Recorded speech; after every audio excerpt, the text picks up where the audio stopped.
ॐ भूर्भुवः स्वः तत्सवितुर्वरेण्यं भर्गो देवस्य धीमहि धियो यो नः प्रचोदयात्।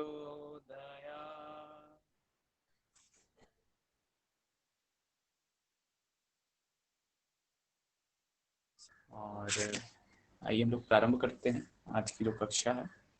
तो सबसे पहले जो इम्पोर्टेंट पॉइंट है कि हमें ये समझना होगा कि जो व्यक्तिगत इंडिविजुअल टीचिंग मेथड है उसमें क्या क्या चीज़ें आती हैं, और जो टीचर ओरिएंटेड मेथड होता है उसमें क्या क्या चीज़ें आती हैं। तो बेसिकली मैंने आपको बताया था कि इसके जो डिफरेंट डिफरेंट टाइप्स बताए गए हैं उसमें डिफरेंट डिफरेंट बुक्स में अलग अलग मान्यताएं हैं, और उस हिसाब से क्वेश्चन पूछा भी नहीं जाता है। तो हमें मुख्य रूप से उन सभी विधियों को समझना होगा कि उसके अंतर्गत आखिर होता क्या है। अगर आप इस चीज को समझ रहे हैं तो आप पूरी अच्छे तरीके से सारी चीजों को कंप्लीट कर सकते हैं। तो आइए हम लोग प्रारंभ करते हैं। व्यक्तिगत शिक्षण में एक्चुअली होता क्या है कि इसमें छात्रों की ज्यादा से ज्यादा पार्टिसिपेशन होती है। अब किस तरीके की पार्टिसिपेशन होती है, तो छात्र यहाँ पर क्या करते हैं, जैसे उन्हें सोचने का मौका मिलता है, उन्हें कुछ अपने मौलिक ज्ञान को मतलब मूल स्वरूप ज्ञान को देने का मौका मिलता है, और खुद से ही सोच करके कुछ नया कुछ निकाल पाए इस तरीके का मौका मिलता है। तो ये सारी जो प्रोबेबिलिटी जो है, जो पॉसिबिलिटी है, वह जिस भी टीचिंग मेथड में अगर ये संभव हो पा रहा है जिसमें स्टूडेंट सोच रहा है और वो सारी चीजें कुछ ना कुछ मतलब उसका एक मेंटल डेवलपमेंट हो रहा है, तो वह इंडिविजुअल टीचिंग में आ जाएगा। तो कहने का मतलब क्या है कि एक्चुअल में इंडिविजुअल टीचिंग और टीचिंग ओरिएंटेड मेथड ये सारी चीजें एक साथ चलते रहते हैं। लेकिन यही है कि कभी हमें यह समझ में आता है कि अभी क्या हो रहा है, कभी नहीं समझ में आता है। तो महत्वपूर्ण क्या है कि जब कभी एक जो बेसिक डिफरेंस रखें, तो जब कभी स्टूडेंट सारी चीजों से होकर गुजर रहा है, अपने आयु और इसके हिसाब से एक सोच पैदा कर रहा है, एक पूरी की पूरी टेक्निक डेवलप कर रहा है, तो उसे व्यक्तिगत शिक्षण में रखा गया है। अब नेक्स्ट है, इसमें क्या खोज करता है, मतलब विशेषता क्या होती है। चिंतन होता है, इसमें सूझबूझ होती का उपयोग होता है। रचनात्मकता इसमें ज्यादा से ज्यादा बेहतर होती है हमारी। भावात्मकता, ज्ञानात्मक पक्ष को जो उद्देश्य होता है उसको विकसित करने में यह हेल्पफुल होता है। मतलब यह सिर्फ ऐसा नहीं कि क्या सुन लिया, उसके ऊपर विचार विमर्श करते हुए वह आगे बढ़ता है, यानी कि वह स्वयं से भी सीखता है। तो इन रियलिटी तो क्लास में आप स्वयं से भी सीखते रहते हो और टीचर की भी बातें सुनते रहते हो। तो सिर्फ एक तथ्य की बात हम एक जगह नहीं कह सकते हैं, इसलिए इसके डिफ्रेंसिएशन को लेकर के लोगों में थोड़ा डिफरेंसेस है। तो इसमें रोचकता होती है, नए ज्ञान की खोज इसमें करते हैं। विश्लेषण होता है कि क्या है, उसको कैसे और बेहतर बना सकते हैं, आखिर किस चीज की बात की जा रही थी, उस बात से तर्क क्या निकाला जा सकता है। और इस तरीके से सोचने के बाद जो ज्ञान होता है वह अस्थाई ज्ञान कहलाता है, यानी कि आपने उसके ऊपर विचार विमर्श सारी चीजें किए तो वह अस्थायित्व उससे बेहतर मिलता है। इसकी सीमाएं क्या होती हैं, तो यह हर विषय प्रकरण पर लागू नहीं हो सकता है। मतलब कोई जरूरी नहीं कि जिस विषय से है उसी विषय पे आप काम कर रहे हो। कहने का क्या सेंस है कि आप हो सकता है किसी अदर डायरेक्शन में सोचना शुरू करेंगे, किसी अदर डायरेक्शन में। तो विषय पर पूरी तरीके से यह लागू नहीं होता है। यह अलग अलग चीजें, संभावनाओं को सोचने के लिए जो संभावनाएं हैं उसको बनाए रखता है। दूसरी क्या है, शिक्षण गति मंद होती है, यानी कि आपको बार बार अगर सोचने का मौका दिया गया, बार बार जैसे कि मैंने कुछ बोला फिर बोला कि आप इस पे सोचो, कुछ नया निकाल के बताओ, फिर उसमें कुछ इंपॉर्टेंट चीज, तो इसमें टीचिंग क्या हो जाएगी, ऑटोमेटिकली स्लो हो जाएगी। यानी कि एक टीचर भी काम कर रहा है, स्टूडेंट भी काम कर रहा है, एक में सिर्फ टीचर काम कर रहा है, तो ऑटोमेटिकली जब दोनों काम करेंगे तो स्टडी क्या हो जाएगी, स्लो हो जाएगी। लेकिन इसमें फायदा क्या है कि इसका स्थायित्व ज्यादा रहता है। तो जो हम पहले देख ले कि ये इसकी विशेषता है। विद्यार्थी के लिए ये ज्यादा उपयोगी होती है। और स्वयं के करने का अवसर प्राप्त न होना, यानी कि आप प्राप्त न होना, यानी कि स्वयं का जो अवसर मिल रहा है करने का, वह यहाँ पे प्राप्त होना होना चाहिए एक्चुअली। तो स्वयं से करने का क्या मिलता है, इसमें हमें अवसर मिलता है। तो नेक्स्ट पॉइंट जो अगर हम लोग कहें तो इसके अंतर्गत क्या क्या चीजें आती हैं, तो इसमें एक इम्पॉर्टेंट चीज आता है। हेलो, मेरी आवाज जा रही है क्या? Yes sir. Yes sir. तो स्वतंत्र जो ओपन लर्निंग है, उसमें क्या क्या ओपन लर्निंग करने का क्या मतलब है? जैसे असाइनमेंट मेथड मिलता है आपको, असाइनमेंट बनाने के लिए मिलता है आपको, प्रोजेक्ट बनाने के लिए मिलता है, तो उसमें टीचर का बहुत बड़ा कोई खास योगदान नहीं होता है। आपको दे दिया जाता है और आप अपने हिसाब से, अपने गुणों के हिसाब से स्वतंत्र रूप से उस पर सोचते हो, उस पर छोटे छोटे समूह बनाते हो। अगर प्रोजेक्ट वर्क है, असाइनमेंट है, तो उसके ऊपर लगातार सोचना प्रारंभ करते हो कि कैसे से बेहतर बनाया जा सकता है, और उसके बारे में इवन डिफरेंट डिफरेंट जगह से जाके नॉलेज कलेक्ट करते हो। तो ये सारी चीजें आपका क्या करता है, डेवलपमेंट है। यानी कि आपका जो होता है, जो स्टूडेंट का उसमें इन्वॉल्वमेंट होता है, वह सबसे अधिक होता है। टीचर का इन्वॉल्वमेंट गौण होता है, न के बराबर होता है। तो इसे हम लोग कहते हैं ओपन लर्निंग। और ये किसके मुख्य रूप से, ये किसके अंतर्गत आ गया, ये पूरा आपको स्टूडेंट ओरिएंटेड वाले चीज में आ गया। यानी कि यहाँ पे इंडिविजुअल टीचिंग हो रही है। और उसके बाद इसका उद्देश्य क्या होता है, तो इसमें जो उद्देश्य होते हैं कि आप बेहतर से बेहतर एक समझ उस सब्जेक्ट पर अपना स्टेबल कर पाए, डेवलप कर पाए, वही इसका मुख्य उद्देश्य है। और किस तरीके से इंटरैक्टिव वीडियो के हेल्प से जो आप शिक्षण ले रहे हो, या फिर कंप्यूटर आधारित जो भी हैं, ये सारी चीजें स्वतंत्र ओपन लर्निंग के ही अंतर्गत आ जाती हैं। कि वहां से आप चीजों को डिफरेंट डिफरेंट माध्यम से सारे नॉलेज को कलेक्ट करने की क्या कर रहे हो आप, कोशिश कर रहे हो, उससे रिलेटेड चीजों को समझने की कोशिश कर रहे हो। तो अगर असाइनमेंट मिलता है, प्रोजेक्ट मिलता है, तो इसी तरीके से हमारी पूरी प्रोसेस होती है। अब इसमें एक मेथड आ गया है ह्यूरिस्टिक मेथड। यह भी आपको इसके अंतर्गत ही माना जाता है, जो यहाँ पर आपका सेल्फ लर्निंग, यानी कि इंडिविजुअल लर्निंग। तो ये जो चीज है यहाँ पे ह्यूरिस्टिक, इसमें शिक्षक क्या करता है, आपको एक वर्क दे देता है, और उसके बाद वो उसमें कुछ भी खास, मतलब एक प्रश्न हो गया, उसके बाद वो हट गया, उसके बाद बच्चे उसका हल ढूंढते हैं, समाधान ढूंढते हैं, आपस में क्या करते हैं, ये परामर्श करते हैं। तो उसमें लेकिन शिक्षक का योगदान नहीं होता है, वह स्टूडेंट खुद से स्वयं में वो सारी चीजें करते हैं, स्वयं के बीच वो पूरे वातावरण डेवलप करते हैं, स्वयं के आधार पर चीजों को सॉल्व करने की कोशिश करते हैं। तो ये मेथड को क्या कहा गया है, ह्यूरिस्टिक मेथड। तो जहां कहीं भी ह्यूरिस्टिक मेथड आपसे पूछा जाएगा, तो ये सारी चीजें वहां पर आपको एक ऑप्शन के, तो क्वेश्चन जब आएगा तो आपको और क्लियर होगा। क्योंकि कई मेथड क्या है ना, कुछ आपस में भी लिंक्ड है। तो आप बिल्कुल प्रॉपरली ऐसा नहीं कर सकते कि ये मेथड सिर्फ ये है, ये मेथड सिर्फ ये है। लेकिन हाँ, अगर इसकी बातें हो रही है तो ये ह्यूरिस्टिक के अंतर्गत जरूर आएंगे। तो जहां कहीं भी किसी भी मेथड में टीचर नहीं क्वेश्चन दे करके और बच्चों के ऊपर सारा समाधान करने के लिए छोड़ के जाता है, तो वो पूरा वो मेथड क्या कहलाएगा, ह्यूरिस्टिक मेथड कहलाएगा। ये इम्पोर्टेंट है। और a problem is placed before the learners and they are asked to find the solution of the problem through various literacy means like library, laboratory। तो देखिए यहाँ पर भी असाइनमेंट मेथड में भी आप यही कर रहे हो, और भी अलग अलग मेथड में भी यही कर रहे हो। तो आपको समझना होगा कि चीजें बहुत डिफरेंस नहीं है, वह कहीं ना कहीं एक दूसरे से मिली जुली हैं। तो महत्वपूर्ण ये है कि हम उसको बिल्कुल अलग अलग तरीके से मानने के बजाय हर एक मेथड को समझ जाए कि इसके अंदर में क्या कहा हुआ है, ताकि हम क्रिएटिव जो एक्चुअल है क्वेश्चन है, तो हम उस चीज को समझ पाए कि इसमें क्या हम कह सकते हैं।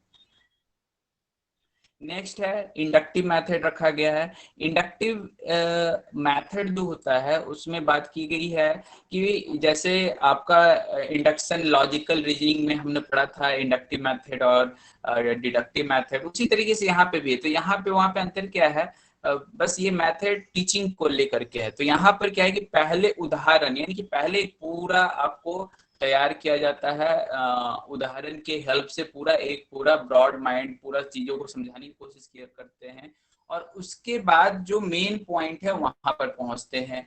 तो इसे कहा है कि विशिष्ट से सामान्य की ओर चलते हैं हम लोग।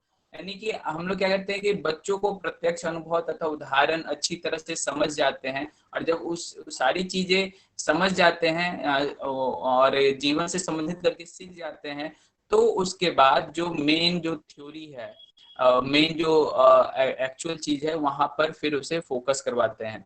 यानी कि यह एक तरह से क्या हो गया कि विशिष्ट से हम सामान्य की ओर जा रहे हैं, कि पहले हमने किसी एक विशिष्ट एग्जाम्पल की बात कर ली, फिर एक सामान्य थ्योरी हमने दे दिया, और वो सामान्य थ्योरी सिर्फ उसी एग्जाम्पल पे लागू नहीं हो रहा, उस तरह के जितने भी एग्जाम्पल होंगे उन पे वह लागू होगा। लेकिन पहले हमने एग्जाम्पल समझा दिया और फिर मेन पॉइंट पर हम आ गए। और ये तो इसे यहाँ पर क्या हम लोग कहते हैं, इंडक्टिव मेथड। तो विशिष्ट से सामान्य की ओर, और सामान्य क्या हो गया, सामान्य एक जनरल मेथड के रूप में यहाँ पर है। और जो डिडक्टिव होता है उसे कहा जाता है सामान्य से विशिष्ट की ओर, यानी कि पहले आप रूल दे देते हो, एक जनरल रूल जो हर जगह लागू होने वाला है, उसके बाद आप एक क्वेश्चन डालते हो या फिर आप एक नियम मतलब एग्जाम्पल डालते हो, तो आपको समझ में आता है अच्छा इस एग्जाम्पल में इसी रूल का यूज किया जा रहा है। तो वहां पर क्या हो गया कि उस रूल को हमने एक सर्टेन एक विशिष्ट घटना के ऊपर घटते हुए देखा, तो वो चीज क्या कहलाएगी, डिडक्टिव मेथड। तो ज्यादातर जो मैथमेटिक्स ये सब के फील्ड में होते हैं, ज्यादातर इसी मेथड का यूज किया जाता है कि पहले आपको एक फॉर्मूला दे दी जाती है, उसके बाद उसका जो एग्जाम्पल होते हैं वो दी जाते हैं, तो उससे आप उसके एग्जाम्पल को सॉल्व कर पाते हैं। लेकिन वो फार्मूला सिर्फ उसी एग्जाम्पल के लिए नहीं है, वह फार्मूला आपको कई एग्जाम्पल्स पे क्या होंगे, लागू होंगे। तो कहने का मतलब जो फार्मूला है वह सामान्य है, और जो एग्जाम्पल हर एक आप कर रहे हैं वह क्या विशिष्ट है, एक स्पेशल केस है, लेकिन लागू कई चीजों पे होगा। तो इस तरीके से हम इसे क्या कहते हैं, डिडक्टिव मेथड, जहां कहीं भी इस तरीके से यूज होता है। इसके बाद जो नेक्स्ट पॉइंट है यहाँ पे क्वेश्चंस के रूप में है। अब क्वेश्चन देखते हैं कैसा आता है तो आपको और क्लियर होगा। जैसे यहाँ पे लिखा हुआ है which one of the following is best method of teaching. अब देखिए ये क्वेश्चन एक बार नहीं, दो बार नहीं, 3 बार से 4 बार आ चुका है अभी तक में। तो इस क्वेश्चन में आप बताने की कोशिश करें कि कौन सा आंसर सही होगा। और देखिए इंग्लिश और हिंदी में क्या है, हिंदी में सेम ही चीज को अलग अलग नाम से अलग अलग टाइम में लिखा है, तो इसलिए इंग्लिश नेम याद रखना अच्छा है। समझने के लिए आप हिंदी यूज कीजिए, लेकिन नेम उसका इंग्लिश का जरूर याद रखिए, ये इंपॉर्टेंट है, इसमें कंफ्यूजन कम होगा हमारा। और ये दोनों ही क्वेश्चन सेम हैं, और इससे अगर आप देखें तो आप बिल्कुल ही समझ सकते हैं, और इसका आंसर सही यही है, डेमोन्स्ट्रेशन मेथड। तो डेमोन्स्ट्रेशन मेथड को सबसे बेस्ट मेथड ऑफ टीचिंग बताया गया है।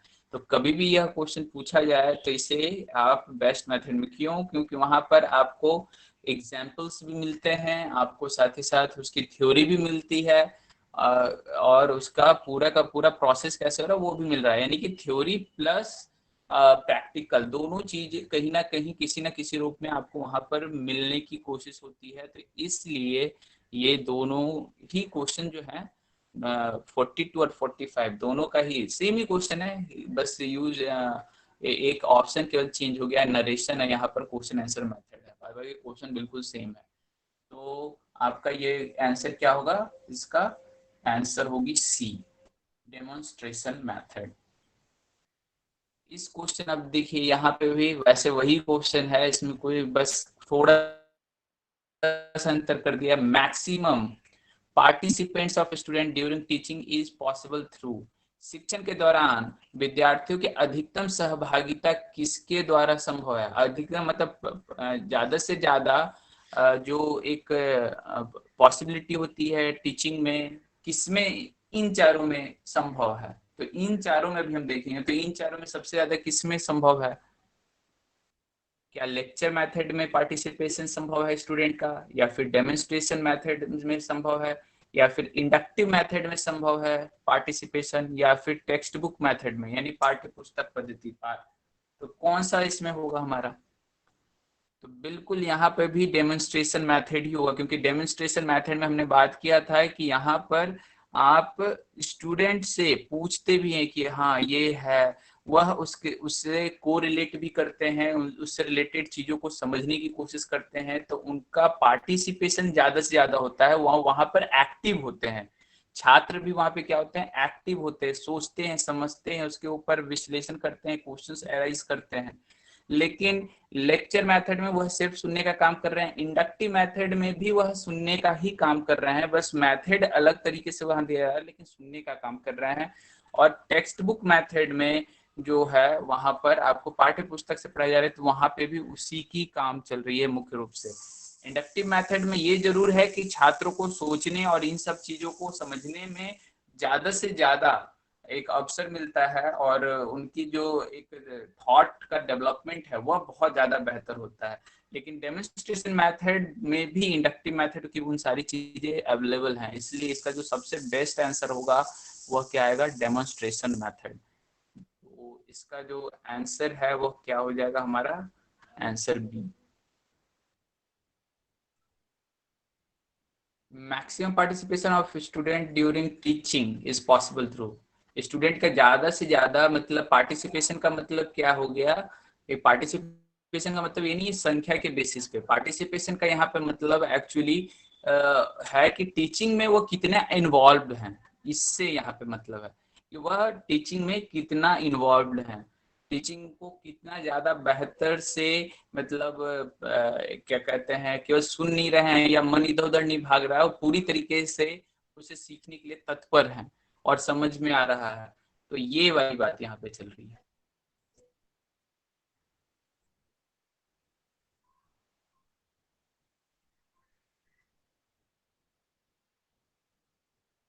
तो इसमें कुछ सर ये समझ नहीं आया सर, मुझे 51 है, मुझे लग रहा है ए होना चाहिए, आप दोबारा प्लीज बता दीजिए।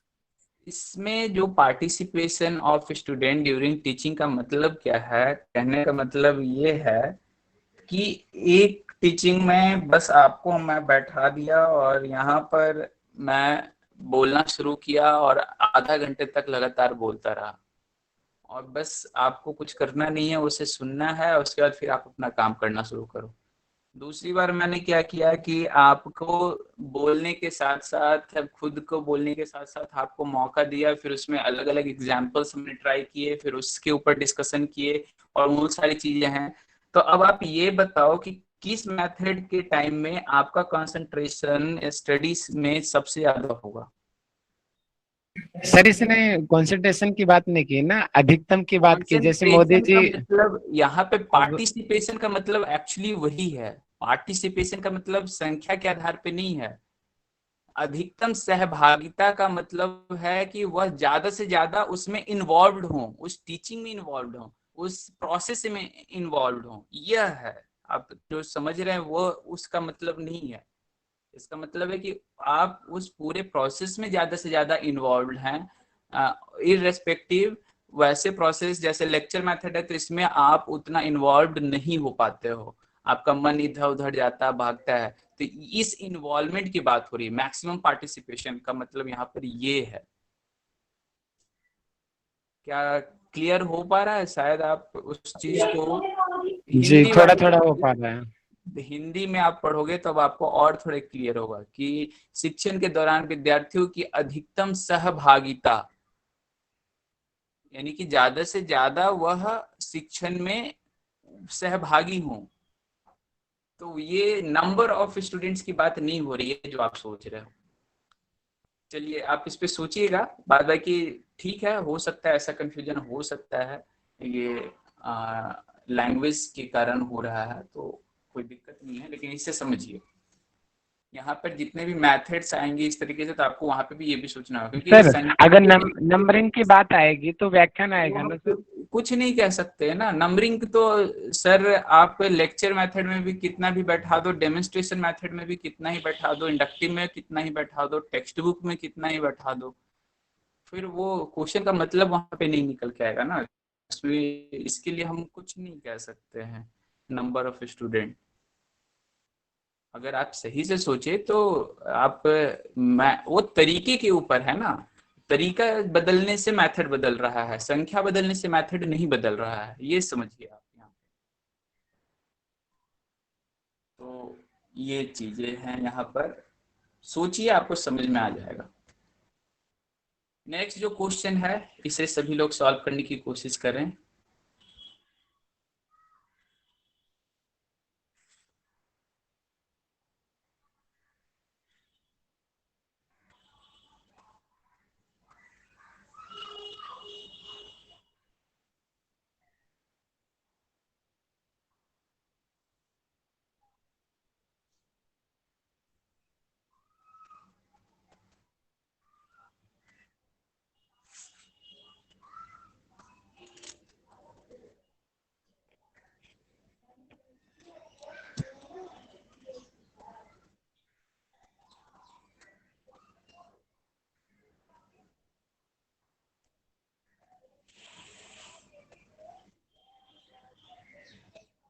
यहाँ पे मैं इसका थोड़ा सा ये समझा देता हूँ। व्याख्यान पद्धति वही हो गया आपका, जो आप ये लेक्चर दे रहे हो तो वो व्याख्यान पद्धति आ जाएगा। प्रदर्शन यही हो गया आपका, डेमोन्स्ट्रेशन वाली जो चीजें हैं। परियोजना आ गई, जो प्रैक्टिकल आप कुछ कर रहे हो। वो परियोजना मतलब एक पूरा जो प्रोसेस मिलता है, परियोजना कार्य आप समझते होंगे, एक परियोजना जो मिलता है। तो और सहयोगात्मक जो हो गया कि को एक दूसरे का हेल्प, यानी कि एक दूसरे की ज्यादा से ज्यादा हम क्या कर रहे हैं, हेल्प कर रहे हैं। तो इस तरीके से ये सारी चीजें हैं। अब उसके बेसिस पे आपको ये सोचना है कि ये चारों ऑप्शन में किन की किस किस के बेसिस पे। और यहाँ पे प्रतिभाग परकता पर अगर हम लोग जाएं तो इसका मतलब होता है पार्टिसिपेशन, किसी कार्य से पार्टिसिपेशन ज्यादा से ज्यादा हो। तो ये प्रतिभाग परकता का जो इंग्लिश होता है वो होता है पार्टिसिपेशन।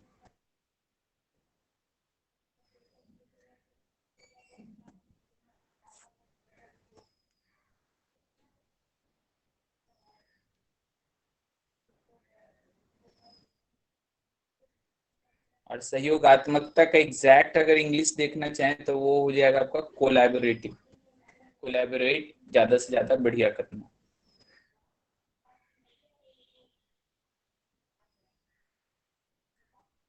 तो आप सोचिए। चलिए, कई लोगों ने उत्तर भेजे हैं। Let us check what is the correct answer. Correct answer is D. So there is a big confusion, because D जो है शायद सिर्फ एक व्यक्ति ने भेजा है, और सी में काफी लोगों ने किया है। तो यहाँ पर थोड़ी सी इंग्लिश वालों के लिए थोड़ा सा प्रॉब्लम हो सकता है, मैं मान सकता हूँ, क्योंकि बहुत ही टिपिकल हिंदी का यूज किया गया है। और मेरे पास इंग्लिश वाली मैं खोज रहा था, मिला नहीं मेरे को। तो यहाँ पर जो सबसे पहली चीज आपको क्या है, ये देखना है कि व्याख्यान पद्धति ए जो है। अब ए सी और डी में जो कंफ्यूजन है उसको हम लोग कैसे दूर कर सकते हैं, क्योंकि ये आपके माइंड में आ रहा होगा। पहला ए तो थर्ड होगा, बहुत अधिक ज्ञान प्रदान करना, व्याख्यान विधि। तो ये सी में भी है, डी में भी है। तो ये तो चीज व्याख्यान विधि बिल्कुल क्लियर है कि आपका थर्ड ही होगा, इसमें मेरे ख्याल से किसी को कोई कंफ्यूजन नहीं होगा। उसके बाद दूसरा जो है हमारा कि प्रदर्शन विधि। प्रदर्शन का मतलब क्या होता है, जो हम कर रहे हैं डेमोन्स्ट्रेशन टाइप से, वो सारी चीजें प्रदर्शन विधि के अंतर्गत आती है। तो बी का जो है, यह प्रदर्शन आप किसके बेसिस पे करते हो, आप अपने अनुभव के बेसिस पे करते हो, सारी चीजें उसी के बेसिस पे होती है। उसमें पार्टिसिपेशन यहाँ पे कह सकते हैं कि पार्टिसिपेशन भी होता है, उस पे भी जोर दिया जाता है। लेकिन जो वहां पे क्या कहते हैं, जो नेट का जो फाइनल आता है, तो वहां पे उसके बेसिस पे यही है कि प्रदर्शन विधि में एक्चुअली हम ज्यादा से ज्यादा पार्टिसिपेशन के ऊपर से भी ज्यादा इम्पोर्टेंट क्या है कि हम जो अनुभव होती है उसके आधार पर हम सारा डेमोन्स्ट्रेट करते हैं, यानी कि अनुभव अगर होगा तभी आपका डेमोन्स्ट्रेशन बेस्ट होगा, अनुभव उसका नहीं होगा तो आप डेमोन्स्ट्रेट बेहतर नहीं कर सकते हैं। तो ये चीज थोड़ा सा क्या है, कंफ्यूजिंग होता ही है, और ये कंफ्यूजिंग नहीं होगा तो फिर हम लोग बहुत आराम से सॉल्व करेंगे। तो ये हमें समझना होगा कि सबसे ज्यादा महत्वपूर्ण किसको दिया गया है, और उसके बाद जो कोलैबोरेटिव होता है, ये जो परियोजना है, तो परियोजना में क्या होता है, आपको एक ही कार्य होते हैं लेकिन उसमें जो डिफरेंट डिफरेंट विद्यार्थी होते हैं, बहुत एक बड़ा सा आपको क्या किया जाता है, एक पूरा प्रोजेक्ट टाइप से दिया जाता है, उसमें डिफरेंट डिफरेंट विद्यार्थी अपने अपने डिफरेंट डिफरेंट काम करते हैं और उससे सीखते हैं। तो परियोजना एक्चुअली वही है। परियोजना में आपको बार बार ये समझने की कोशिश, मतलब ऐसा नहीं होता कि एक ही काम में सभी कर रहे हैं, आपको दे दिया गया कि आपको पूरा, जैसे कि ये पूरा काम करके आना है और एक ग्रुप बना हुआ है, तो उसमें एक व्यक्ति कुछ काम करेगा, अपने अपनी जो आपकी स्टेबिलिटी होगी, जो आपकी स्थिति जहां बेहतर होगी उसके हिसाब से विभिन्न विद्यार्थी अपने अपने काम को क्या करते हैं, एक साथ निष्पादित करते हैं, यानी कि एक ही ग्रुप में रहते हुए वो सारे काम को निष्पादित करके और फिर उसे क्या कर देते हैं, एक जगह प्रेजेंट कर देते हैं। तो ये पूरा एक्चुअली क्या होती है, परियोजना विधि होती है।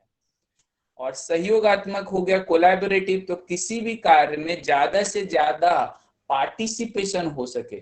तो अब देखिए सहयोगात्मक भी पार्टिसिपेशन को फुलफिल कर रहा है पूरी अच्छी तरीके से, कि ज्यादा से ज्यादा पार्टिसिपेशन हो सके, और उसमें उन सभी चीजों को हम लोग कर पाए, तो ये पूरी तरीके से सही है। तो कंफ्यूजिंग है, मैं मानता हूँ, लेकिन आपको इसको सोचना पड़ेगा थोड़ा, और यही इस तरीके से क्वेश्चन को घुमाया जाता है वहां पे। तो किस चीज के लिए क्या महत्वपूर्ण है, अगर कभी कभी होगा कि आपको उसके बेसिस पे देना होगा आंसर, क्या जैसे अनुभव आधारित अधिगम यहाँ से हटा दिया जाए और कुछ और डाल दिया जाए, तो फिर हो सकता है ऑप्शन और आंसर दोनों चेंज हो जाए। तो किस चीज पर क्या ज्यादा इम्पोर्टेंट है और किससे ज्यादा कौन सी सटीकता से बैठ पा रहा है, यही सोचना यहाँ पर हमारे लिए सबसे ज्यादा महत्वपूर्ण होता है। अब व्याख्यान पद्धति तो है, आप बहुत आसानी से बता पाएंगे, तो इसका दोनों में आंसर ने सेम किया है। उसके बाद जो कंफ्यूजन वाली चीज है उसे यहाँ पे बहुत ही अच्छे से एक दूसरे में इंटरलिंक किया गया है। तो इसलिए मैं आपको कह रहा हूँ कि इसमें जो बारीकी अंतर है उसे हमें समझना होगा, और तो फिर सारी चीजें हमें क्लियर होंगी। और अनुभव आधारित अधिगम परियोजना विधि में हम नहीं कह सकते हैं। अनुभव आधारित अधिगम हो रहा है कि परियोजना का मतलब ऐसा बिल्कुल ही नहीं है, यानी कि आपने प्रदर्शन और सहयोगात्मक का आपको फिर भी वहां ठीक लगेगा, लेकिन परियोजना के लिए तो पूरी तरीके से वो गड़बड़ है। तो बी केयरफुल, उसके लिए आप आगे भी देखिए और देखिए कि क्या इसके लिए सटीकता से बैठ रहा है या नहीं बैठ रहा है। तो उन चीजों को अगर आप किसी को कोई कंफ्यूजन हो, कोई डिस्कशन करना चाहते हो, तो आप बिल्कुल कर सकते हैं। हेलो।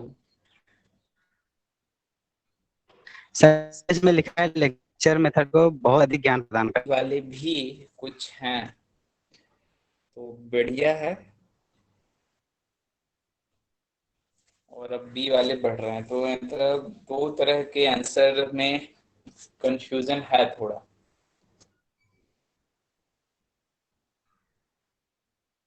और ये ग्रुप जो है वो एक्चुअली कैसे है, ये इस तरीके से ग्रुप है, ये ग्रुप है, ये ए, ए का ये सारे हैं। तो मतलब ए जो ऑप्शन है वो इधर है, तो ऑप्शन हमेशा इधर रहता है, ये ध्यान रखिएगा। ए का 1, बी का 2, सी का 3, डी का 4, ये पहला ए का ए ऑप्शन। बी ऑप्शन में ए का 3, बी का 4, सी का 2, डी का 1। तो ये ध्यान रखिएगा, उल्टा मत इसको लीजिएगा।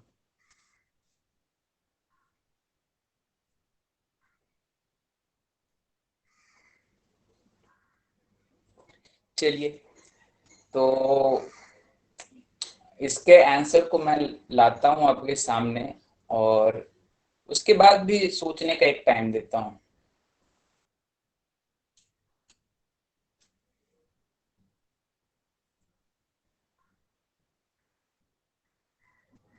अब जो लोग अलग अलग आंसर दिए हैं वो पहले सोचिए, ये सारी चीजें आप खुद सोच सकते हो, आप थोड़ा सा टाइम दीजिए और फिर हम लोग इस पर डिस्कस करते हैं, पहले सोचिए खुद से।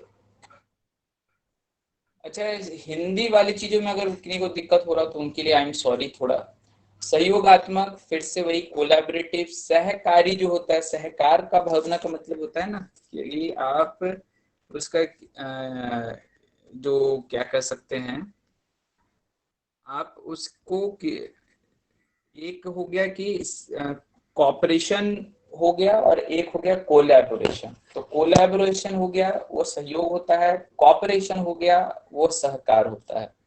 तो इन दोनों में बड़ी बारीक अंतर है और उसे हमें समझना होगा। सहयोगात्मक में जो होता है वह क्या हो गया कि आपका एक दूसरे को सहयोग कर रहे हैं, यानी कि यहाँ पर आप कहने का यहाँ पे क्या कर सकते हैं इसे कि आप एक विद्यार्थी दूसरे विद्यार्थी के अपना कॉपी दे रहा है, अपना चीजों को बांट रहा है, तो ये हो गया कोलैबोरेशन। और अगर मेंटली एक दूसरे की हेल्प कर रहा है, यानी कि किसी टॉपिक को समझने में एक दूसरे की सहायता कर रहे हैं, तो वो हो गया कॉपरेशन। तो ये बड़ा ही बारीक अंतर है। मदद दोनों ही जगहों पे कर रहे हैं, लेकिन एक जगह जो मदद हो रही है वो फिजिकल स्तर पे कहीं हो रही है, एक दूसरे को किसी चीज की जरूरत है तो वो दे दिया, मैंने सहयोग कर दिया। और सहकार का मतलब हो गया कि एक दूसरे को जो समझने में समस्या आ रही है, अगर किसी लर्निंग को समझने में समस्या आ रही है तो उसे हम बेहतर तरीके से समझ सके, उसके लिए अगर हम एक साथ बैठे हुए हैं तो वो फिर सहकार हो गया, यानी कि वो कॉपरेशन हो गया। तो एक हो गया कोलैबोरेशन जो फिजिकली कहीं ना कहीं है, और एक हो गया कॉपरेशन जो मेंटल लेवल की चीजों को समझने में कहीं ना कहीं यूज हो रहा है। तो ये दो चीज अगर आपको क्लियर है तो फिर आप इसका आंसर आराम से दे सकते हैं। तो उसी हिसाब से अगर ए का देखा जाए तो जब शिक्षण में अध्यापक कोई विशेष इस तरह का तो कोई मतलब ही नहीं है, तो सहयोग के ऊपर है, तो सहयोग का जो होगा वही इससे ऑप्शन होगा। तो वन तो ए का कभी भी नहीं हो सकता है। जब विद्यार्थियों पर ज्ञान के सृजक के रूप में जोर दिया जाता है, बिल्कुल ही नहीं हो सकता है सेकंड भी।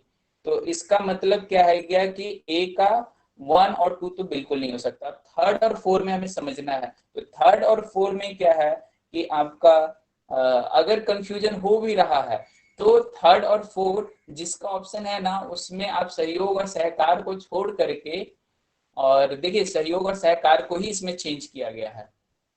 और उसके अलावा आप देखेंगे कि सेकंड वन यानी बी और सी ऑप्शन जो है वह ऑलमोस्ट सेम है, केवल सहयोग और सहकार के बेसिस पे इसमें डिफरेंस किया गया है। तो सहयोग और सहकार जिनका बिल्कुल क्लियर है वह इस चीज को सही कर लेंगे, अदरवाइज संभावना गलत हो सकती है कि हो जाए। तो संभावना मतलब सी जिन्होंने कहा उन्हें मैं गलत नहीं मानूंगा, लेकिन ये बड़ा ही उस तरीके से आपको समझना होगा, बड़ा टेक्निकली हमें उसे क्लियर करना होगा। तो उस तरीके से आपको यहाँ सोचना होगा। बाकी की रचनात्मकता यहाँ पे इसमें मेरे ख्याल से किसी को दिक्कत नहीं होगा, जब ज्ञान के सृजक के रूप में जोर दिया जाता है, ज्यादा से ज्यादा अच्छा ज्ञान हमारे पास पहुंच सके, इसी के लिए हम लोग क्या करते हैं, डेमोन्स्ट्रेशन मेथड करते हैं। और टीम शिक्षण, तो यहाँ पर आपका जब शिक्षण में अध्यापकों की विशेषज्ञता का उपयोग किया जाता है कि टीम में आकर के वो कब देते हैं, जब विशेष उनकी विशेषता होती है, विशेषज्ञता होती है, तभी टीम शिक्षण बेहतर हो सकता है। ये हमने पढ़ा था, तो इसका मतलब यहाँ पे उसी का उपयोग हो रहा है। तो ये दोनों में तो मेरे ख्याल से कंफ्यूजन नहीं होगा। जो ए और बी में कंफ्यूजन आपको था तो मेरे ख्याल से क्लियर हो गया होगा। क्या ये क्लियर है सभी लोग को? किन्हीं को कंफ्यूजन हो तो आप पूछ सकते हैं। सर ये जो कोऑपरेशन और कोलैबोरेशन मेथड है सर, हमने तो इसको सर पढ़ा नहीं है, तो मतलब सर इसको किस बेसिस पे से करेंगे? देखिए एक्चुअली क्या है कि मेथड जो है ना वो बड़े ही तरीके से पूछ दिया जाता है। और ये सारे मेथड्स मैं ढूंढ रहा था, लेकिन बहुत किसी जगह पे इस तरीके से इतनी नहीं। वो उन्होंने एक्चुअली नेट में बहुत सारे मेथड वो बना रहे हैं, और अलग अलग बहुत सारे। तो मैं खोज करके उसके ज्यादा से ज्यादा वैसे नोट्स उसके बनाने की कोशिश कर रहा हूँ, सामने अवेलेबल कर दूंगा टाइम के साथ। लेकिन जो मुख्य रूप से डिवाइड किया गया वो यही किया गया है। जी sir, okay, thank you sir.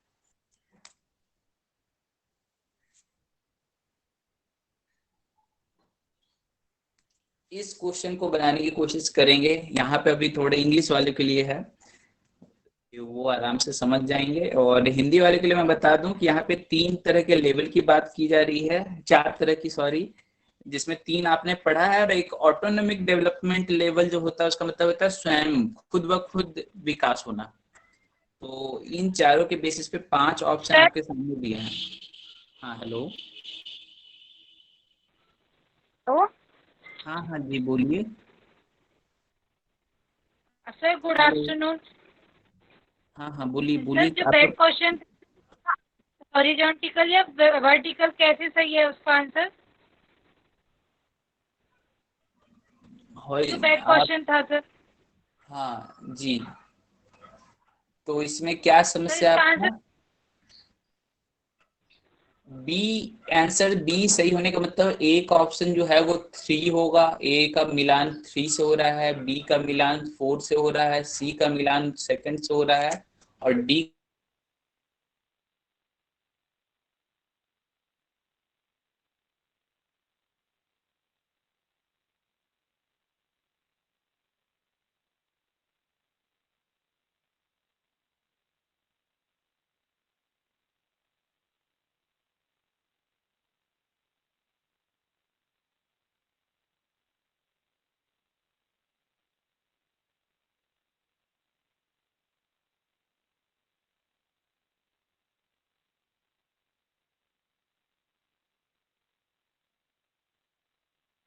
निकाल रहा है और उसको फिर सॉल्व कर रहा है। तो ये रिफ्लेक्टिव लेवल पे डायरेक्टली हमारा आता है, और ये हमने बात किया है। और अंडरस्टैंडिंग लेवल पे हम लोग क्या होते हैं कि जहां पर हम लोग बेहतर तरीके से फैक्ट को समझने की कोशिश करते हैं, यानी कि पहला फैक्ट किस अदर फैक्ट से रिलेटेड है, दूसरा फैक्ट किस अदर फैक्ट से रिलेटेड है। तो ये रिलेशन निकालना, ये चीज अगर आप कर पा रहे हो और ये उस तरीके से आप समझने की कोशिश कर रहे हो, तो इसे कहते हैं अंडरस्टैंडिंग, यानी seeing of relationship among facts and their examples. उनसे रिलेटेड क्या एग्जांपल्स हैं, उनके हेल्प से आप उन फैक्ट्स को समझने की कोशिश कर रहे हैं। तो यानी सिर्फ फैक्ट आपको पता है तो मेमोरी लेवल, उस फैक्ट से रिलेटेड आप पूरी समझा सकते हो, एक एग्जांपल्स बना करके आप बता सकते हो, तो इसका मतलब आप अंडरस्टैंड कर रहे थे, वो अंडरस्टैंडिंग लेवल पे आएगा। और उसके बाद उतना ही नहीं, आप उसमें रिलेटेड जो प्रॉब्लम है उसे समझ रहे हो और उसे सॉल्व करने की कोशिश कर रहे हो, तो वो आपका क्या हो जाता है, रिफ्लेक्टिव लेवल। तो ये 3 जिससे मैच कर रहे हैं, जो कि बेहतर रूप से यहीं पे मैच हो रहा है, थर्ड, फोर्थ एंड फर्स्ट, तो ऑटोमेटिकली थर्ड आंसर हो जाएगा। और ऑटोनोमस का मतलब ऐसे भी आप देखोगे तो ऑटोनोमस का मतलब क्या होता है कि खुद, यहाँ पे 2 ऑप्शन आपके बच गए, सेकंड और 5। तो पीयर लर्निंग का तो मतलब होता है कि आप एक साथ दूसरे के साथ बैठ करके पढ़ रहे हो साथ में, तो पीयर लर्निंग तो यहाँ बिल्कुल ही नहीं हो सकता है। अब एक जो बच गया अफेक्ट्स एंड फीलिंग, तो जो भावनाएं होती हैं, जो घटनाएं आपके साथ घटती हैं, उसी के बेसिस पे तो आपका ऑटोमेटिक डेवलपमेंट हो रहा है। यानी कि आप कहीं पे गए, अचानक से आपके साथ कुछ घटा, तो हमें लगता है कि वो घटना घटी, लेकिन वो सिर्फ वही घटना नहीं होती है, वो आपके मन में एक छाप छोड़ जाती है, आपको पता भी नहीं चलता है। और वो छाप आपके अंदर धीरे धीरे आपकी पर्सनालिटी को डेवलप करने में हेल्प करता है। तो कहने का मतलब, जिस तरीके के इफेक्ट्स आपके साथ होते हैं, जिस तरीके की भावनाओं में आप रहते हो, वो सारी चीजें खुद ब खुद आपको धीरे धीरे ऑटोनॉमिक रूप से तैयार करता चला जाता है। तो ये इजी है, आप आराम से इसे समझ सकते हो। और आगे इसको हम लोग देखते हैं। फिर कंफ्यूजन हो, किसी को भी देखिए, बार बार मैं पूछूंगा नहीं, कभी भी कंफ्यूजन हो तो आप जरूर पूछ लीजिए, कोई दिक्कत नहीं है। तो आइए, इन सारे क्वेश्चंस के बाद अब हम थोड़े से अलग अलग पोर्टल के बारे में स्टडी करेंगे। इनसे रिलेटेड भी क्वेश्चन पूछे जाते हैं, इनके कभी कभी फुल फॉर्म भी पूछ दिए जाते हैं इवन, तो आप ध्यान रखेंगे। जैसे स्वयं पोर्टल एक आता है, और ये हमारे बेसिक नॉलेज के लिए भी बहुत इंपॉर्टेंट है और अच्छी चीज है, क्योंकि ये चीजें आपको पता चलेंगी तो आप बहुत सारी चीजें अदर कोर्सेज यहाँ जाके कर सकते हो, बहुत सारी चीजें सीख सकते हो। स्वयं पोर्टल जो है वह गवर्नमेंट ने इसे डिजाइन किया है और उन स्टूडेंट्स के लिए डिजाइन किया है जो किसी तरीके से मतलब सक्षम नहीं है अपनी पढ़ाई को पूरा करने के लिए। तो वैसे लोगों को पढ़ाई की पूरी करने के लिए उन्होंने एक वेबसाइट, एक पोर्टल बनाया है जिसके हेल्प से आप वहां पर ना सिर्फ सीख सकते हैं बल्कि वहां से उन कोर्सेज का आपको सर्टिफिकेट भी अवेलेबल कराया जाता है। और इसमें 9th से लेकर पोस्ट ग्रेजुएट तक की सारे कोर्सेज आपको अवेलेबल हैं। और स्वयं का अगर फुल फॉर्म की बात करें तो study waves of active learning for young aspiring minds, यानी कि जैसे मान लीजिए कि हर चीज के लिए आप अलग से जाएं फिर कोर्स लें, कोई जरूरी नहीं है कि आपको इतना टाइम हो और आप उसे सीखना भी चाहते हैं तो आप ऐसे चीजों को ऑनलाइन इस पोर्टल और इनके हेल्प से आप सीख सकते हैं बिल्कुल फ्री ऑफ कॉस्ट। और इसमें कई चीजें अवेलेबल हैं इसमें अगर हम लोग देखें, और ये सारे इसके साथ कोऑर्डिनेट्स हैं, ये सारे इसमें हेल्प करते हैं, यानी कि चूंकि सरकार की ही ये सारे हैं तो ये सारे अपने अपने इनके वीडियोस और सारी चीजें शेयर होती हैं। और इनका जो पूरा वीडियोस जो बनता है वो सब में ये सारे लोग का हेल्प होता है। इग्नो हो गया, सीईसी हो गया, एआईसीटी हो गया, जितना भी आप सरकारी चीजों को नाम सुन रहे हैं जिसका काफी नेम है वो सारी चीजें, एनआईओएस, ये एनपीटीईएल, यूजीसी, ये सब इसमें भागीदारी करते हैं। और स्वयं पोर्टल भारत सरकार के मानव संसाधन विकास मंत्रालय, जिसे आप अगर कहें तो MHRD कहा जाता है, ministry of human resource development. HRD क्या हो गया? ह्यूमन रिसोर्स डेवलपमेंट, ये ऑफ है, ministry of human resource development इस फुल फॉर्म है। उसके अंतर्गत इसका बनाया गया all India council for technical education, भारतीय तकनीकी शिक्षा परिषद उसमें हेल्प की। और साथ ही साथ माइक्रोसॉफ्ट कंपनी, जिसका हम लोग जानते हैं माइक्रोसॉफ्ट कंपनी, उन्होंने इसको पूरा डेवलप करने में पूरा हेल्प किया है गवर्नमेंट का, और उसके उनके हेल्प से ऑनलाइन एजुकेशन पोर्टल डेवलप किया जा सका है। तो ये जो पोर्टल है इसकी घोषणा इस टाइम हुई थी और उसके बाद इतने को श्री प्रणब मुखर्जी जो हमारे उस टाइम के तत्कालीन राष्ट्रपति थे, उन्होंने इसे लॉन्च किया। और इसमें मुख्य रूप से 3 आधारभूत इसके सिद्धांत हैं। ये 3 आधारभूत सिद्धांत क्या क्या हैं? एक्सेस, इक्विटी और क्वालिटी, यानी कि सभी लोगों तक समान रूप से शिक्षा पहुंच सके, इसके लिए इस पोर्टल को तैयार किया गया है कि हर लोग तक निष्पक्ष भाव से समान एजुकेशन पहुंच सके। और उसके मार्ग में, उस डायरेक्शन में यह एक बहुत ही महत्वपूर्ण कदम माना जाता है, सभी के लिए समान शिक्षा के जो, और हम लोग इसके हेल्प से बढ़ सकते हैं कि सबके लिए समान शिक्षा। और विशेष अगर बातें अगर कहें तो क्या है, स्वयं एक ऑनलाइन पोर्टल है जो विद्यार्थियों के लिए निःशुल्क है, इसलिए स्वयं पोर्टल पर उपलब्ध कोर्स भी निःशुल्क है। 9th से लेकर के पोस्ट ग्रेजुएट तक के कोर्स यहाँ पे उपलब्ध हैं आपके लिए। जो छात्र प्रमाण पत्र लेना चाहेंगे उन्हें कुछ फीस लेकर के कोर्स की सफलता पूर्वक उत्तीर्ण करने के बाद प्रमाण पत्र दिया जाएगा। तो यानी प्रमाण पत्र लेने की केस में आपको थोड़ा बहुत फी नॉमिनल देना पड़ता है, अदरवाइज ये सिर्फ सीखना है, वीडियो सिर्फ देखना है तो वो बिल्कुल भी फ्री आप देख सकते हैं, डाउनलोड कर सकते हैं। और उसमें सारी चीजें आपको, टेस्ट भी उसमें लिए जाते हैं, मूल्यांकन भी होती है, सारी चीजें वहाँ पे अवेलेबल हैं। विचार विमर्श से आप अपने डाउट्स भी क्लियर कर सकते हैं, टीचर्स भी अवेलेबल होते हैं। ये सारी चीजें बहुत ही बेहतर है। डिजिटल इंडिया के अंतर्गत ये सभी छात्र छात्राओं को शिक्षित करने का एक शानदार प्लेटफॉर्म तैयार किया गया है और इसे धीरे धीरे और भी बेहतर बनाने की कोशिश की जा रही है। तो MHRD और यहाँ पर AICTE, ये इसे क्या किया है हमारे सामने, लेकिन यहाँ पे जो इन्होंने संयुक्त रूप से एक पूरा DTH चैनल पे भी इस चीज को लेकर के आए हैं। अब ये DTH चैनल जैसे कि जो सभी लोग तक बिल्कुल फ्री पहुंचती है उसे आप लोग क्या कहते हैं, डीटीएच चैनल, जो आप फ्री में आप बहुत सारे चैनल्स जिस पे देख पाते हो। तो अगर हम लोग AICTE की बात करें तो यहाँ पर इसका अगर फुल फॉर्म होगा तो all India council for technical education.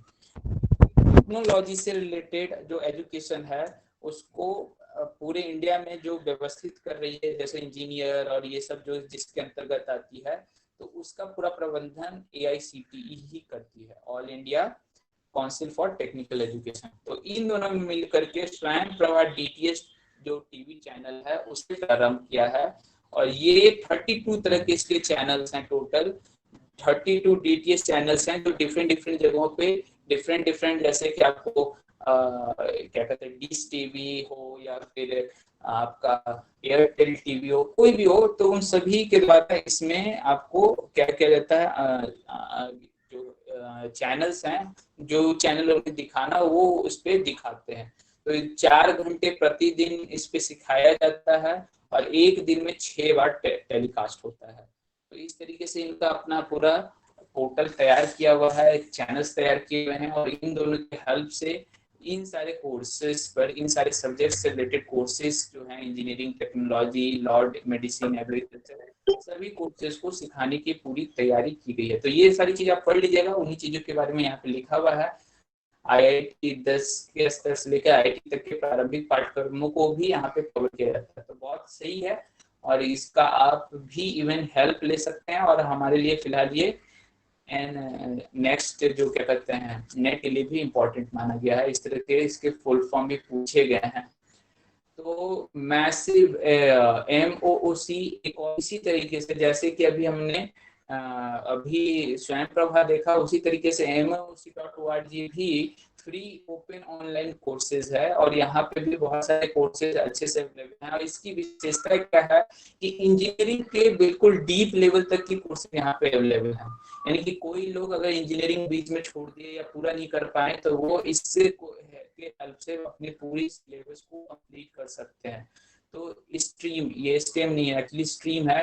तो किस किस स्ट्रीम के, तो विज्ञान, प्रौद्योगिकी, इंजीनियरिंग और चिकित्सा, यानी कि डॉक्टरी के हो, चाहे आप इंजीनियरिंग की हो, चाहे आप किसी टेक्नोलॉजिकल फील्ड के हो, विज्ञान से हो, तो विश्वविद्यालय के स्तर तक की पढ़ाई यहाँ पर MOOC में करवाई जाती है। तो यह बहुत ही शानदार है, स्पेशली जो इन टेक्निकल फील्ड से रिलेटेड स्टूडेंट हैं, काफी हायर एजुकेशन से रिलेटेड जो स्टूडेंट हैं। तो यहाँ पे भी मुफ्त ऑनलाइन पाठ्यक्रम का सुविधा आपको मौजूद कराया जाता है। और इसका फुल फॉर्म की बात करें तो massive open online courses, massive open online courses. अब आते हैं हम लोग शिक्षक सहायक, मिनिस्ट्री ऑफ एजुकेशन हो गई है। ओके, अभी किसकी मिनिस्ट्री ऑफ एजुकेशन हो गई है, आप थोड़ा क्लियर करोगे किस चीज का आप बात कर रहे हो? सर MHRD का चेंज हो गया, मिनिस्ट्री ऑफ एजुकेशन हो गया है। अच्छा, ठीक है, ओके। तो नेक्स्ट जो है शिक्षक सहायक प्रणाली, उसमें क्या है, ट्रेडिशनल मेथड का सबसे पहले तो ट्रेडिशनल मेथड वही आ गया कि लगातार देते जाना, उसमें रुचि है या नहीं है, इन सब चीजों के ऊपर ज्यादा बिना सोचे उन सारी चीजों को आप देते जा रहे हो। क्या कि स्टूडेंट का किसमें रुचि है, नहीं है, ये सब हमें, ये सारी जो शिक्षा पद्धति है वह ट्रेडिशनल बेस्ड कहलाती है। और इसमें जो मुख्य रूप से व्याख्यान आ गया, भाषण आ गया, अभिक्रमित अनुदेशन, यानी कि कुछ आपको बताते रहना, ट्यूटोरियल देना, ट्यूटोरियल क्लासेस, यानी कि उसमें भी आपको कुछ सिखाया जाता है। तो ये सारी चीजें इसके अंतर्गत आ जाती हैं। और नेक्स्ट जो है मॉडर्न टीचिंग मेथड और ICT, तो information and communication technology, that is ICT। तो ये हो गया हमारा मॉडर्न टीचिंग मेथड जो है, उसमें आपको आगे कि आप LCD और वाईफाई कनेक्शन, यानी कि ऐसे क्लासरूम और ऐसे कंप्यूटर्स, इन सब के हेल्प से आप इंटरेक्टिव क्लासेस ले रहे हो, व्हाइट बोर्ड के हेल्प से आप इंटरेक्टिव क्लासेस ले रहे हो, आप ऑनलाइन जो चीजें हैं उन चीजों को भी देख पा रहे हो, समझ पा रहे हो। और इंटरेक्टिव होने का मतलब क्या है कि टीचर का भी उसमें रोल है और स्टूडेंट भी काफी अच्छे से रोल है। तो इस तरीके की जो पूरी इम्प्रूविंग की जाती है, इस तरह का जो मेथड है वह मॉडर्न टीचिंग मेथड है। तो मॉडर्न में जो टीचिंग की जा रही है वो इस तरीके से की जा रही है। पहले टीचिंग जो थी वह वन डायमेंशनल ज्यादा होती थी, अब जो है वो वन वेज थी, अब टू वेज है। यानी स्टूडेंट भी उतना ही एक्टिव पार्टिसिपेट करते हैं और टीचर भी एक्टिवली पार्टिसिपेट करते हैं। नेक्स्ट जो इसके ऊपर आता है आईसीटी बेस्ड। आईसीटी में 3 तरह की लर्निंग की बात की गई है, ई लर्निंग, ब्लेंडेड लर्निंग और डिस्टेंस लर्निंग। तो इन तीनों लर्निंग में होता क्या है, ई लर्निंग है जो आप ऑनलाइन कुछ भी आप सीख रहे हो तो वो सारी चीजें ई लर्निंग में आती हैं। E portfolio, cyber infrastructure, digital libraries. आप डिफरेंट जैसे यूनिवर्सिटीज में होते हैं तो आपको लाइब्रेरी इवन अवेलेबल करवाया जाता है, ई लाइब्रेरी। और तो ई लर्निंग जो भी आप, कहने का मतलब कि इंटरनेट के हेल्प से जो भी वीडियोज और ये सारी चीजें आप देख रहे हो, सारी चीजें जो कर रहे हो, वो सारी चीजें आपको ऑनलाइन लर्निंग में आ जाती है, ई लर्निंग में आ जाती है, इलेक्ट्रॉनिक लर्निंग। और जो ब्लेंडेड लर्निंग है, डिस्टेंस लर्निंग है, वो भी उनसे कुछ हद तक रिलेटेड है, लेकिन जो इसमें सूक्ष्म अंतर है वह समझना हमें इम्पॉर्टेंट है। ब्लेंडेड लर्निंग और डिस्टेंस लर्निंग ये बहुत एक दूसरे से मिले जुले हैं, लेकिन इसमें जो मुख्य अंतर क्या है, जैसे कि आज जो भी क्लासेस ली जाती हैं कई जगहों पे, उसमें आपको जो मटेरियल्स होते हैं वो आपको अवेलेबल करवाया जाता है, फिर आपको ऑनलाइन वीडियोस अवेलेबल करवाया जाता है, फिर इंटरेक्शन अवेलेबल होता है। ये 3 चीज अवेलेबल करवाई जाती हैं किसी संस्था के द्वारा। तो ये सारी चीजें इन दोनों में आ जाती है, ब्लेंडेड में भी आती है और डिस्टेंस में भी, दोनों में वही है। लेकिन इसमें फर्क क्या है कि ब्लेंडेड में आपका जो होता है फेस टू फेस जो लर्निंग होती है, ब्लेंडेड में फेस टू फेस जो लर्निंग होती है वो 80% फेस टू फेस लर्निंग होती है। यानी कि ज्यादातर जो आपको वीडियोस अवेलेबल करवाए जाते हैं या जो क्लासेस आपकी चलती हैं उसमें आप डायरेक्ट उनसे बात कर सकते हैं, उनसे पूछ सकते हैं, अपने डाउट्स रख सकते हैं। जैसा ऑनलाइन क्लास जैसा भी चल रही है, ये फेस टू फेस सारी चीजें चल रही हैं। डिस्टेंस लर्निंग में क्या होता है कि फेस टू फेस भी होती है, लेकिन सिर्फ 20% होती है या बहुत कम होती है, यानी थोड़ा बहुत ही आपको उनके साथ बात करने का। मुख्य रूप से डिस्टेंस लर्निंग में आपके पास वीडियो और जितने भी सामग्री हैं वो सारे आपको भेज दिए जाते हैं और उसके हेल्प से आपको इसमें पढ़ना होता है। फेस टू फेस कम्युनिकेशन बहुत ही कम अवेलेबल होता है, इसमें फेस टू फेस कम्युनिकेशन बहुत ज्यादा अवेलेबल होता है और जो अदर मटेरियल्स हैं साथ में वो भी भेजे जाते हैं। तो जो ब्लेंडेड लर्निंग है और जो डिस्टेंस लर्निंग है, मेरे ख्याल से आप समझ पा रहे होंगे कि इसमें क्या डिफरेंस है। हालांकि ऑलमोस्ट जो चीजें हैं वह उसी तरीके से हैं, लेकिन ब्लेंडेड लर्निंग ज्यादा बेटर कहलाएगा क्योंकि इसमें face to face lecture, workshop, presentation, tutorial ये सारी चीजें आपको अवेलेबल करवाई जा रही हैं, तो आप ज्यादा बेहतर इसमें कर सकते हैं।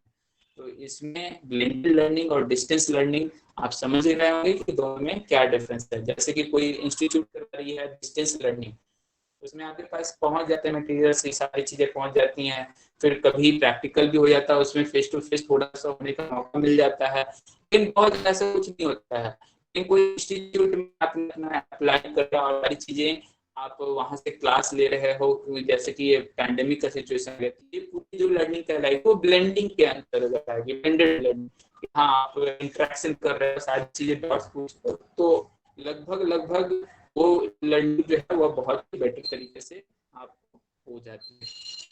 तो ये सारी चीजें यहाँ पर आपको आती है, ब्लेंडेड लर्निंग और डिस्टेंस लर्निंग और ई लर्निंग। नेक्स्ट है टाइप ऑफ इवैल्यूएशन सिस्टम। ये हमारा लास्ट टॉपिक आज का है और इसे हम लोग आज कंप्लीट कर लेते हैं, तो फिर आगे हम लोग के लिए इजी रहेगा। फिर हम लोग क्वेश्चंस देखेंगे और फिर अदर जो भी चीजें हैं वो भी आपके सामने धीरे धीरे प्रेजेंट करने का मैं कोशिश करूंगा। Types of evaluation system in teaching aptitude, किस तरीके की इवैल्यूएशन। अब जैसे कि आप पढ़ाइए पूरी की पूरी, क्योंकि किस पे है, टीचिंग पर है, तो टीचिंग में पहले अभी हमने क्या सीखा, लर्निंग कैसे कैसे की जा सकती है।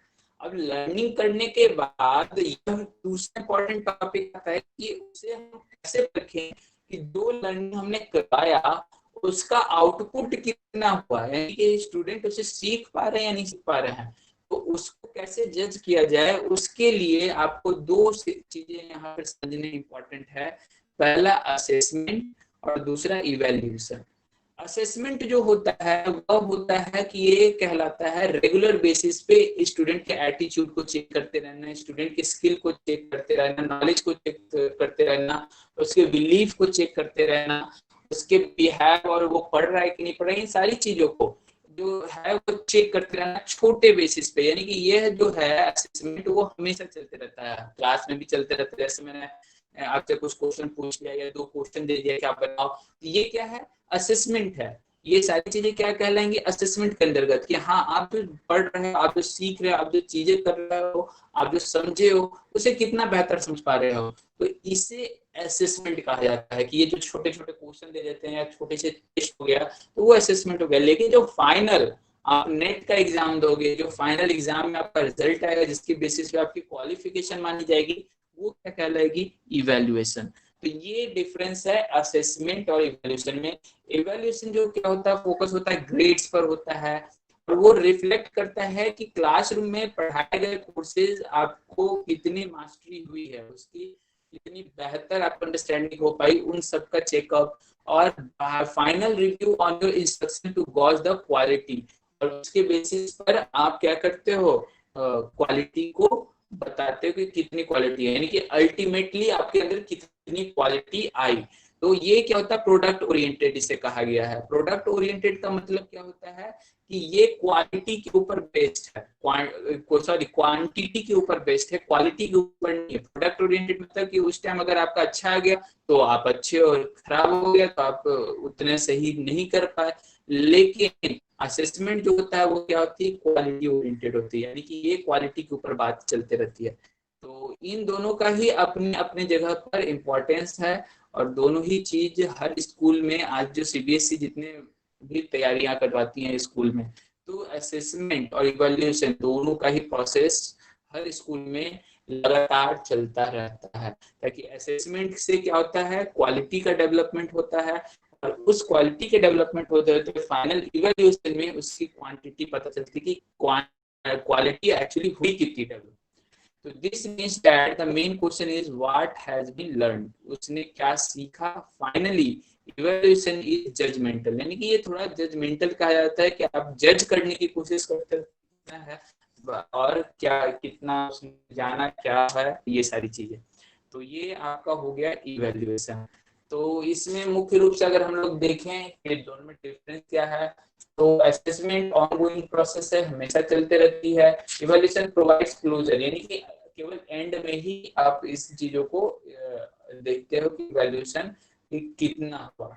पॉजिटिव होता है असेसमेंट, इट इज जजमेंटल, यानी कि असेसमेंट को ज्यादा बेहतर माना गया है और इवैल्यूएशन को जजमेंटल माना गया है, क्योंकि आप उसके बेसिस पर जज करने की कोशिश करते हो स्टूडेंट को। जबकि सिर्फ एक एग्जाम से सारी चीजें क्लियर नहीं हो सकती, लेकिन आप उसे कोशिश करते हो जाने उसी के बेसिस पे समझने की, तो इसलिए इसको थोड़ा जजमेंटल कहा गया है।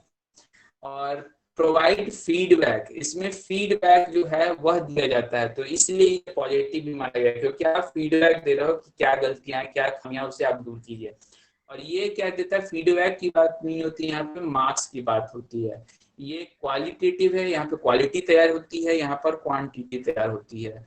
It have diagnostic, formative and summative, यानी कि पहले आपको डायग्नोस किया जाता है कि क्या समस्या है, फिर उसका फॉर्मेशन भी किया जाता है कि उस समस्या को कैसे दूर किया जाए, और फिर उस समस्या को दूर करके आप पूरी टोटल डेवलप कर सकते हो। इसकी पूरी बात जो होती है उसे असेसमेंट कहते हैं। और ये सिर्फ और सिर्फ फाइनल रिजल्ट यानी समेटिव होती है, यानी कि डायग्नोसिस जो भी है, फॉर्मेटिव जो है, उसके ऊपर कोई ध्यान नहीं, जो लास्ट रिजल्ट आया आपका वही आपका फाइनल रिजल्ट है। तो ये इसके ऊपर सिर्फ एड्रेस होता है। तो आज लेकिन असेसमेंट का बहुत इंपॉर्टेंस हो गया, हर स्कूल में असेसमेंट को सबसे इंपॉर्टेंट क्राइटेरिया माना गया है। इससे स्टूडेंट का जो प्रेशर है वह कम हो रहा है। यह हमें शिक्षा को बेहतर बनाने के लिए समय समय पर करते रहते हैं, यानी शिक्षा को जितना आप गुणवत्तापूर्ण बनाना चाहते हो, असेसमेंट प्रोसेस बिल्कुल हमारे एजुकेशन सिस्टम में होना चाहिए। और इसको हम आखिरी में करते हैं और देखते हैं कि बच्चे ने क्या सीखा है। तो ये हमारे लिए इम्पोर्टेंट है और इससे रिलेटेड क्वेश्चंस भी आते रहते हैं, तो ध्यान रखिएगा। टाइप्स ऑफ इवोल्यूशन है तो कितने तरह के हैं, तो ये है कॉन्टिन्यूअस एंड कॉम्प्रिहेंसिव इवोल्यूशन, यानी इसको कहा गया सतत हमेशा मूल्यांकन करते रहना और बड़े स्तर पर। तो continuous and CCE, comprehensive evaluation, placement evaluation, formative evaluation, diagnostic evaluation, summative evaluation, criteria referenced evaluation and non reference evaluation। तो ये साथ ही आज हमारे होंगे और इसके बाद सारी चीजें समाप्त होंगी।